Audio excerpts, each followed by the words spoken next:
안녕하세요. 카톨릭 영성심리 상담소 소장 홍성남 신부입니다.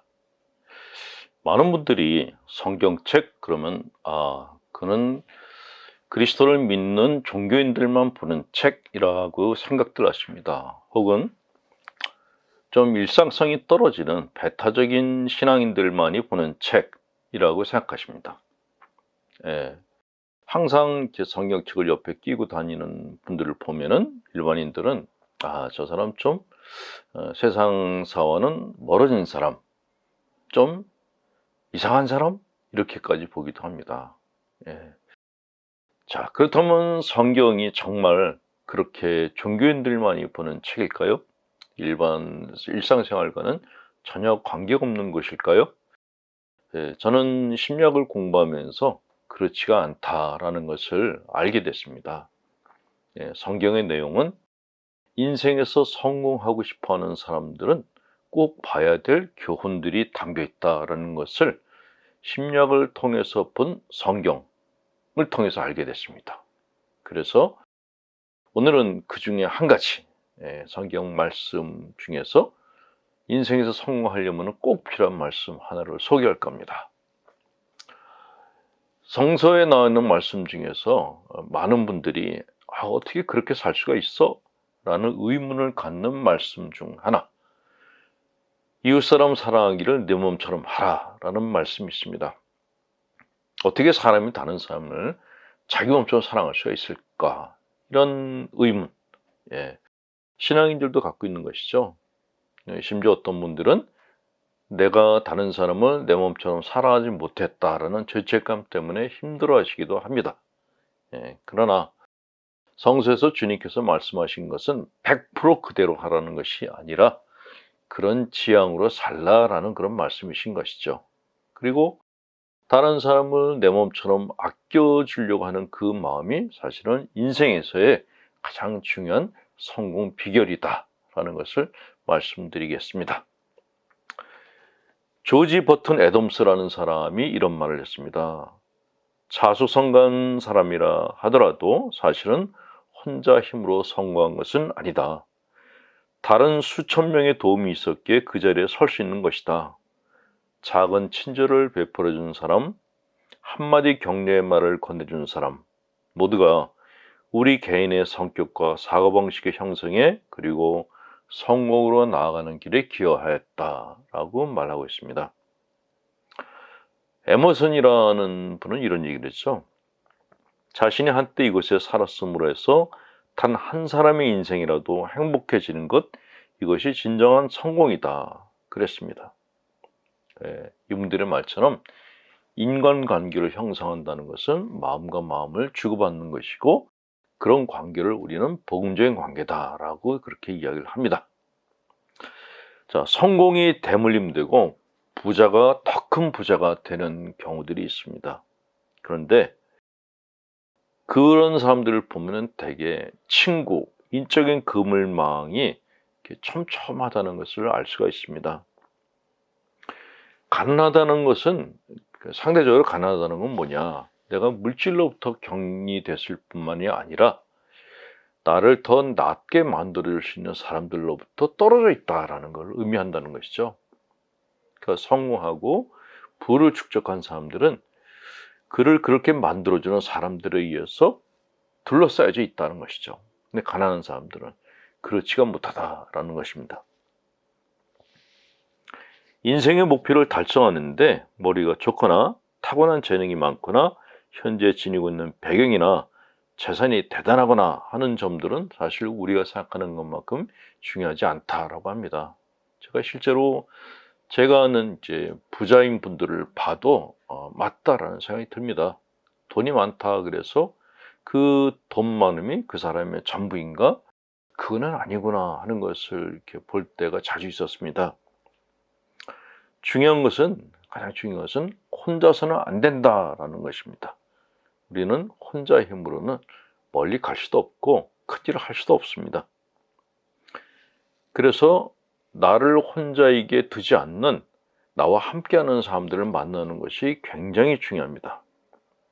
근데 내가 어떤 마음을 가져야지 나를 도와줄 수 있는 마음을 가진 사람들이 내게 올 것인가? 그게 바로 복음적인 삶을 살 때 가능하다라는 것이죠.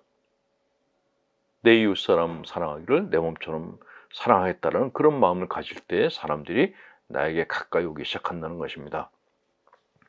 간혹 상대방을 자기 손아귀에 넣으려 하거나 어떤 보상을 바라기 위해서 또는 무엇을 얻기 위해서 이렇게 이해타산적인 그런 마음으로 사람들과의 관계를 맺는 분들이 있는데 이런 관계는 오래가지 못합니다.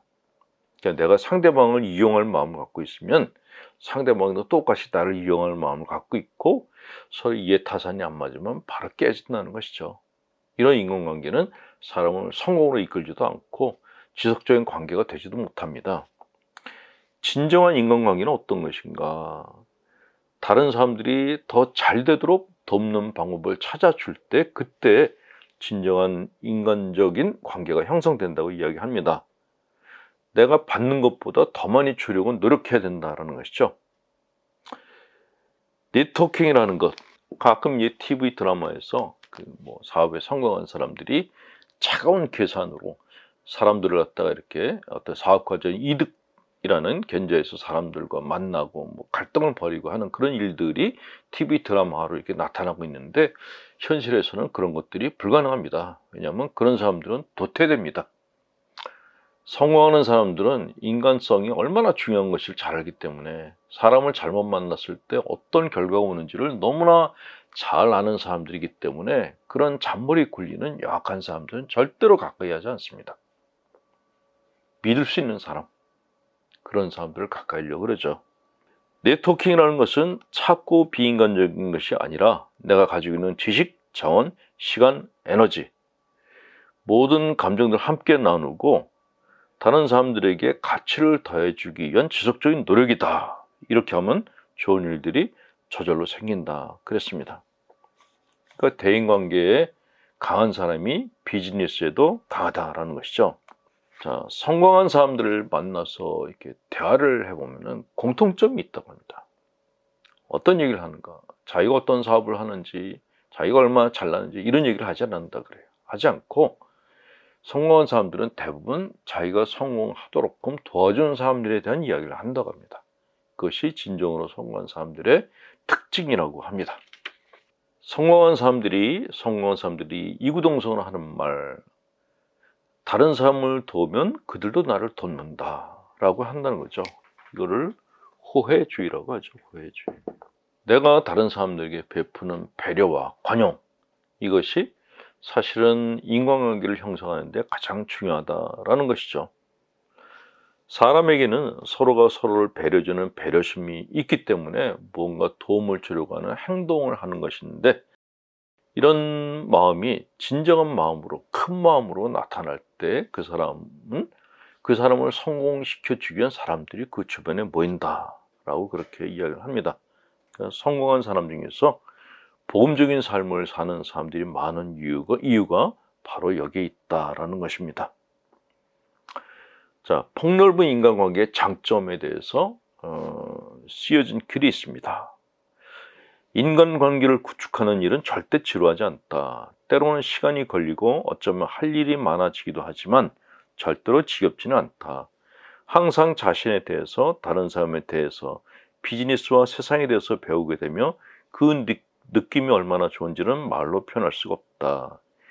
인맥을 갖고 가다 보면 지원을 받기도 하고 융통성이 생기며 자기 개발의 기회가 동반되는 이점이 있다. 그리고 새로운 업무 환경에서 큰 힘을 발휘한다. 한때는 회사가 제공했던 안전을 우리 자신의 네트워크가 마련해 주게 된다. 이제 평생 고용의 개념은 사라졌다. 모두가 프리 에이전트로서 다양한 직업과 회사를 통해서 자신의 경력을 관리해 나가야 된다. 오늘날의 화폐는 다름 아닌 정보이므로 폭넓은 네트워크는 자신이 속한 분야에서 선두주자로 부상하는 길을 열어주는 확실한 자산이다. 사람이 자산이라는 것입니다. 사람을 멀리하고 돈을 가까이 하면은 돈도 잃고 사람도 잃습니다. 이것이 현실이죠. 그런 의미에서 성공하려고 하시는 분들은 반드시 성경이 주는 메시지를 잘 묵상할 필요가 있다라는 말씀을 드립니다. 자, 여러분들께 성공하시라고 축복의 강복을 드립니다. 천하신 하나님, 성부와 성자와 성령께서는 우리 교우들에게 축복을 내리셔 길이 머물게 하소서. 아멘. 홍성남 신부였습니다.